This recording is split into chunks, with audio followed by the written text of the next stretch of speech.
जय हिंद दोस्तों। तो जैसे कि आप लोगों को बताए थे कि इकोलॉजी का जो है क्वेश्चन सीरीज लेके आएंगे। तो फर्स्ट पार्ट में जितना क्वेश्चन कराए थे वो सारे के सारे बहुत इम्पोर्टेंट था। अब अगला पार्ट लेके चल रहे हैं और ये सारे क्वेश्चन का आपको पीडीएफ चाहिए। तो इसके लिए आपको क्या करना है, नीट सिटी का जो टेलीग्राम चैनल है उसको ज्वाइन कर लेना है। और ये सारे के सारे क्वेश्चन जो है आपके नीट एग्ज़ाम के लिए एज वेल एज आप किसी भी बोर्ड का एग्ज़ाम दे रहे हैं सबके लिए बहुत इम्पोर्टेंट है। तो सबसे पहला क्वेश्चन क्या है, लो टेम्परेचर। ये हो चुका था, इसके बाद देखते हैं। Animal which are at metabolic advantage are.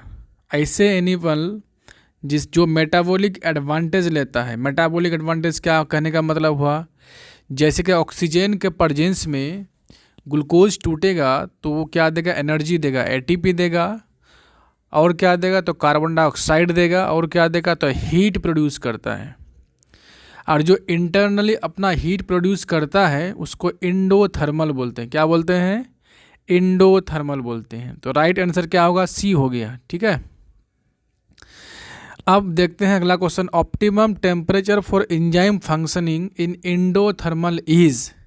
यानी कि सेल में जो रिस्पिरेशन हो रहा है, मतलब ग्लूकोज टूट के एनर्जी बना रहा है, उसमें जो एंजाइम यूज हो रहा है उस एंजाइम को यूज होने के लिए मैक्सिमम टेम्परेचर कितना चाहिए। नॉर्मल टेम्परेचर जो होता है, तो नॉर्मल टेम्परेचर जो बॉडी का टेम्परेचर होता है वही चाहिए हमें। तो बॉडी का टेम्परेचर कितना होता है, तो बॉडी का टेम्परेचर 37 डिग्री सेल्सियस होता है। तो आपका राइट आंसर बी होना चाहिए। नेक्स्ट क्वेश्चन है कि anti freeze molecule that prevent intracellular ice formation are generally are which type of macro molecules. कहने का मतलब एंटी फ्रीज किस में होगा, जैसे मान लो अंटार्कटिक में, मतलब जो पोलर एरिया में रहता है, यानी कि जो बहुत बर्फीला एरिया में रहेगा। ठीक है, आर्कटिक और अंटार्कटिक की बात कर रहा हूँ मैं। वहाँ पे क्या होगा, बहुत ज़्यादा क्या है, टेम्परेचर लो है, माइनस बहुत माइनस में है। ठीक है, दैट मीन्स क्या हुआ कि टेम्परेचर बहुत लो होगा तो क्या होगा कि आपका जो बॉडी है, बॉडी के अंदर ब्लड जो है वो भी क्या हो जाएगा, जम जाएगा, फ्रीज हो जाएगा। तो उस फ्रीज होने से बचने के लिए जो एंटी फ्रीज होता है मॉलिक्यूल किसी भी एनिमल्स में, तो वो क्या होता है, वो होता है ग्लाइकोप्रोटीन्स होता है। क्या होता है, एंटी फ्रीज जो होता है ग्लाइकोप्रोटीन्स होता है। आप जो है पढ़ चुके होंगे ये किसी भी क्लास में। तो राइट आंसर हो गया आपका D. Next question, which of the following is a climatical factor. इनमें से कौन सा क्लाइमेटिकल फैक्टर है, तो ऑक्सीजन क्या हुआ, एक गैस है। टेम्परेचर है क्लाइमेटिकल फैक्टर, क्या है, टेम्परेचर। तो राइट आंसर क्या होगा, टेम्परेचर होगा। ठीक है, next question, the sun loving plants are refers to as. यानी कि जो सनलाइट में, ऐसे प्लांट जो सनलाइट के प्रेजेंस में ग्रो करता है उसको क्या बोलते हैं, तो वो होता है हेलियोफाइट। क्या बोलते हैं उसको, हेलियोफाइट। ठीक है, ओके, थोड़ा सा एक्स्ट्रा है, देख लीजिएगा। नेक्स्ट क्वेश्चन है, an adjustment of camel to desert condition is. यानी कि मरुस्थल में जो कैमल है अपने आप का इंटरनल एनवायरनमेंट को कैसे मेंटेन रखता है। मतलब क्या हुआ कि वहाँ पे पानी की कमी होगी, मॉइस्चर की कमी होगी, हीट बहुत ज़्यादा होगा, तो वो कैसे अपना जीवन यापन करेगा वहाँ पे। तो सबसे पहला ऑप्शन दिया, maintenance of blood stream moisture, बिल्कुल सही बात है। मिनिमाइज द बॉडी हीट, बिल्कुल सही बात है। Tolerance of cell dehydration up to 40%, यानी कि वो डिहाइड्रेशन को टॉलरेट करेगा, रोकेगा। मतलब ज़्यादा यूरिन भी जो करेगा तो वो बहुत ही ज़्यादा कंसनट्रेटेड होगा, मतलब वाटर लॉस कम होगा उसमें। तो इसी तरह से आपका राइट आंसर है डी नंबर। याद रखेंगे। नेक्स्ट क्वेश्चन है, glycerol and anti freeze protein occurs in, glycerol और एंटी फ्रीज प्रोटीन किस में होगा? आइस फिश में, अंटार्कटिक फिश में, वेल में, and both A and B में।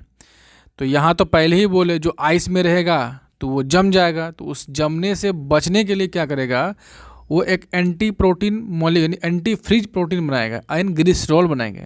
ठीक है, तो आइस में भी होगा, अंटार्कटिक फिश में होगा, मतलब जो पोल एरिया में है। तो राइट आंसर डी हो जाएगा आपका। Okay, next question, freeze tolerant animal are, मतलब ऐसे एनिमल जो क्या कर रहा है, बहुत ही ज़्यादा ठंडे को टॉलरेट कर रहा है, मतलब ठंडे इलाका में पाया जाता है। तो वो क्या है? तो barnacle and molluscs of cold intertidal north shore, insect and spider of cold area. तो आपका राइट आंसर है C number, A and B दोनों, कोल्ड एरिया वाला। जहाँ भी कोल्ड होगा, फ्रीज वाला क्वेश्चन जहाँ भी होगा, एंटी फ्रीज वाला जहाँ भी आएगा, समझ लेंगे कोल्ड रीजन की बात कर रहे हैं। कंगारू रेट तो डेजर्ट वाला हो गया ना। ठीक है, अगला क्वेश्चन है कि फ्रीज टॉलरेंट एनिमल हैव, जो मतलब बहुत ज़्यादा ठंडी को टॉलरेट कर सकता है, उस एनिमल में क्या होगा? तो उसका होगा क्या लिखा है, न्यूक्लिएटिंग प्रोटीन। ओके, अगला क्वेश्चन क्या बोल रहा है, in an aqueous environment the क्या लिखा है, माइक्रोस्कोपिक, यहाँ ई लिखा हुआ है, यहाँ पे क्या होगा, माइक्रोस्कोपिक, सी होगा। Microscopic animals are collectively called, किस बात कर रहा है, एक्वस एनवायरनमेंट, जो पानी में रहने वाला, herbivores, carnivores, planktons, fauna and flora. तो राइट आंसर है प्लैंक्टन्स। प्लैंक्टन्स क्या होता है, जो फाइटोप्लैंक्टन्स होता है, कहाँ पे रहता है? एक्वस मीन्स पानी में रहने वाला। ठीक है, ओके, नेक्स्ट क्वेश्चन है, soil is a mixture of, soil किसका मिक्सचर है? सैंड एंड क्ले का, सैंड एंड ह्यूमस का, क्ले एंड ह्यूमस का, sand, clay and humus. Soil इसी का मिक्सचर है, sand, clay and humus. Okay, soil salinity is measured by, salinity मतलब क्या हुआ, उसके अंदर कितना नमक की मात्रा है। तो कैसे मेजर करते हैं? कंडक्टिविटी ऑफ मीटर से, कंडक्टिविटी मीटर से। ठीक है, क्योंकि जो सॉल्ट वाला एरिया, सॉल्ट वाला जो ये होगा, सॉइल होगा, उससे इलेक्ट्रिक करंट पास करेगा। ठीक है, ओके, क्योंकि सॉल्ट गुड कंडक्टर होता है। Edaphic factor are refers to age, edaphic factor क्या होता है? जो इडियोफिक फैक्टर मतलब सॉइल के लिए होता है, किसके लिए होता है? इडियोफिक, यानी इडियोफोलॉजी भी बोलते हैं सॉइल के स्टडी को। तो इडियोफिक फैक्टर किसके लिए रिलेटेड है? तो सॉइल से रिलेटेड है। ओके, नेक्स्ट क्वेश्चन है, removal of soil by action of wind and water is known as, यानी कि सॉइल का रिमूव होना, सॉइल का एक जगह से दूसरी जगह जाना, किसके द्वारा? या तो वाटर के द्वारा, या तो विंड के द्वारा, हवा के द्वारा उड़ के जाना, इसको बोलते हैं सॉइल इरोशन। क्या बोलते हैं? Soil erosion. ठीक है, सैलिनेशन क्या होता है? ये हो गया मतलब सॉल्ट का कंसंट्रेशन बढ़ाना घटाना। सॉइल कंजर्वेशन, सॉइल को बचाना। कैल्सिफिकेशन, कैल्शियम का आदान प्रदान जिसको बोलते हो। ठीक है, तो वो तो आंसर होगा नहीं, आंसर होगा A. The pH of fertile soil usually around, यानी कि फर्टाइल सॉइल का पीएच कितना होता है? 6 to 7, 6 to 7। Okay, next question, solubility and availability of plant nutrient are more related to, किससे रिलेटेड है वो? solubility and availability of plant nutrient, तो वो रिलेटेड है कि, यानी कि किससे रिलेटेड है? तो वो है सॉइल एंड पीएच। आंसर हो गया soil and pH. Loss of upper fertile soil, loss of upper fertile layer of soil is known as, उसको सॉइल इरोजन बोलते हैं, सॉइल इरोजन बोलते हैं, सॉइल इरोजन बोलते हैं। ठीक है, deep black soil is considered to be highly productive due to high proportion of, तो वो होता है clay and humus, clay and humus, clay and humus क्या होता है? जितने भी प्लांट्स हैं उसके जो लीफ और क्या बोलते हैं उसको, वुड्स हैं, वो डीके होने के बाद मिट्टी में मिलता है, एक तरह से काली मिट्टी टाइप का बन जाता है। उसमें क्या होता है, उसमें जो है उसमें खाद की मात्रा जो है बहुत ज़्यादा होता है। ठीक है, आप खाद समझते हैं, कंपोस्ट की बात कर रहा हूँ मैं। अब बोला seed erosion is caused by, तो fast running river, wind, heavy rain and glacier. तो सीड इरोजन जो होता है हेवी रेन के कारण होता है, मतलब पूरे मिट्टी का ऊपर का लेयर ही कट के लेके चल जाएगा। ठीक है। मल्चिंग हेल्प इन, मल्चिंग क्या हेल्प करता है, तो मल्चिंग हेल्प करता है मॉइस्चर कंजर्वेशन के लिए। किसके लिए, मॉइस्चर कंजर्वेशन के लिए। Soil conservation can be best achieved by having, क्या होना चाहिए सॉइल कंजर्वेशन के लिए, wind screen, good plant cover, restricted human activity, लो रेनफॉल। तो इसका राइट आंसर है गुड प्लांट कवर। जैसे चारों तरफ से प्लांट लगा देंगे तो उसका जड़ जो है, उसका रूट्स जो है क्या करेगा, उसके वहाँ का जितने भी सॉइल है उसको जगड़ के रखेगा, वो सॉइल कट के कहीं बाहर नहीं जाए, चाहे वो हेवी बारिश हो या पानी का बहाव हो, वो सॉइल रुका हुआ रहेगा। ठीक है। अगला क्वेश्चन है salinity of soil is often cause due to, क्यों होता है सैलिनिटी, मतलब सेलाइन वाटर क्यों आता है, accumulation of soluble mineral near or in the surface of arid region, excessive addition water, rapid evaporation of surface water, excessive leaching. तो right answer है accumulation of soluble new minerals near or in the surface of arid region, यही right answer है। कुछ कुछ extra question है, ये question पूछने की मैक्सिमम संभावनाएं हैं, इसलिए इस क्वेश्चन को इग्नोर नहीं कीजिएगा। जो हम क्लास में एक्स्ट्रा नहीं पढ़ाए हैं उसको यहाँ पे क्वेश्चन के थ्रू करा रहे हैं। ठीक है, आप देख लीजिए आराम से। Soil form by transportation of disintegrated parent material from one place to another place, इसको क्या बोलते हैं, इसको बोलते हैं, एक सेकेंड, इसका देखो, इसका light soil, alluvial soil, heavy soil, sedimentary soil होगा। क्या होगा, सेडिमेंट्री सॉइल। यहाँ पे आंसर थोड़ा सा गलत दिया हुआ है, एक सेकेंड, कहाँ गया, सेडिमेंट्री सॉइल, ये वाला, इसका आंसर डी होगा, सेडिमेंट्री।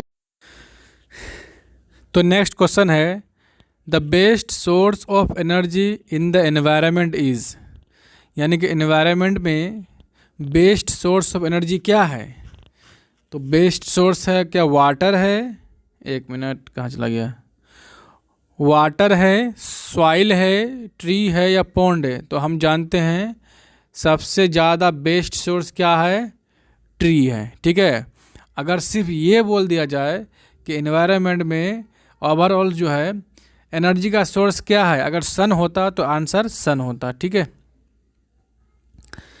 उसके बाद क्वेश्चन है कि गुड सॉइल इज, यानी हम गुड सॉइल किसको बोलेंगे, which hold whole of water enter into it, या फिर which allow the limited amount of water into it, which allow to percolate of water slowly from it, यही तो good soil है, D number. यानी कि good soil उसको बोलते हैं जिसका परकोलेशन कैपेसिटी हाई होता है। ठीक है, यही आंसर है, सी आंसर है। ठीक है, अगला क्वेश्चन है water holding capacity is highest in sandy soil, silt soil, clay soil, loam soil. तो इसका राइट आंसर है क्ले सॉइल। ठीक है, soil water available to root is, ठीक है, यानी सॉइल में ऐसे वाटर जिसको रूट के द्वारा एब्जॉर्ब किया जाता है, उस वाटर को हम क्या बोलते हैं, क्या बोलते हैं उस वाटर को, तो वो होता है कैपिलरी वाटर। याद रखना हमेशा के लिए, प्लांट जिस वाटर को एब्जॉर्ब करता है सॉइल से उसको बोलते हैं कैपिलरी वाटर। क्या बोलते हैं, कैपिलरी वाटर। ठीक है, ये एक्स्ट्रा था, ये हम जो है क्लास में नहीं बताए थे तो यहाँ पे बता दिए। ठीक है,